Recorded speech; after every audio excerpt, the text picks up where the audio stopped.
Welcome to the NC Spin After Spin. Additional comments from our panelists just available on our website. I want to ask each of you, what do you wish you'd have said on last week's show, but you didn't? John Hood, start with you. We were talking about the UNC Chapel Hill handling of its academic athletic scandal, and in most cases handling it not very well, at least at first. And the question was asked, well, when does this end? You know, what's the last part of this story? For some people, and I'm not just talking about NC State fans, for some people, the only way this ends in a serious way is that UNC gives up some championships or, you know, actually has some real losses to its athletic reputation, because they don't care about the academic reputation. They only care about the teams. For others, for example, partisans of UNC Chapel Hill, the story's already over. We've already done everything we need to do. I think the answer lies somewhere in between. I don't really care whether UNC gives up games or championships that it won by cheating, which is, by the way, what this is. This is cheating in sports. It's not just, you know, some elaborate device for this, that, or that. They cheated.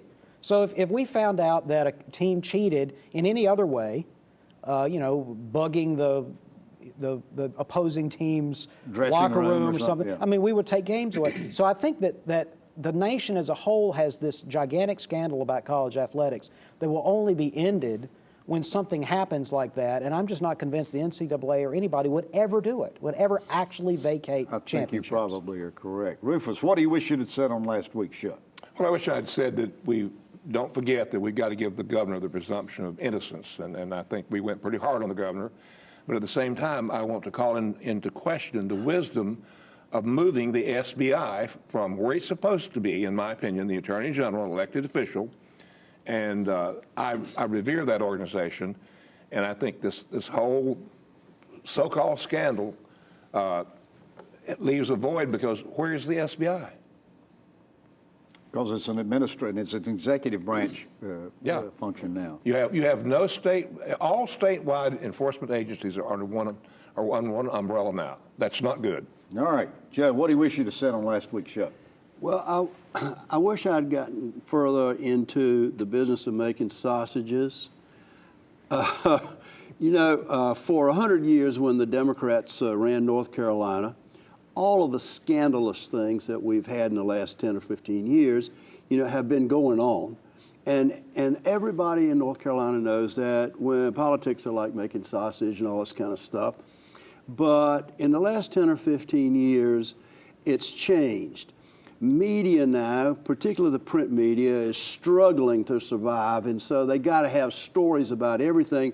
And so now making sausages has become an ethical issue. And so every day we're bombarded with ethical issues in politics that have been going on for 100 years. And now they're ethically wrong. We have to put sunlight on them, and we got to change the entire way things are done. And I'm not so sure that that's going to happen. Chris, well, I don't want you to talk about sausages. Tell me something you wish you'd have said on last week's show. Well, I've thought, and a lot of us have thought for years, we shouldn't put provisions in the state budget that don't spend money. The provision that we talked about in the prison pay-to-play pay-to-play controversy, if I can say it, the provision would have prohibited any new contracts or extension of contracts without the permission of the General Assembly. That was a provision that was in the budget. I think that should have been a bill that was introduced. I was a little alarmed to read that Senate President Pro Tem Phil Berger, that provision, first of all, was passed by the House in its budget. Nobody knew about it. It was also appeared in the Senate budget. Nobody knew about it. But if it's in both budgets, the presumption is then it's going to be in the final budget agreement. Both houses have passed it. But with a couple phone calls, the way that the secret budget that was put in was secretly taken out. So I think this speaks to the fact that we don't have enough transparency in the budget process, A, and we don't need to have these provisions in the budget, especially ones that nobody knows about. All right. Well, thanks for watching the After Spin. We'll have more video all during the week on ncspin.com.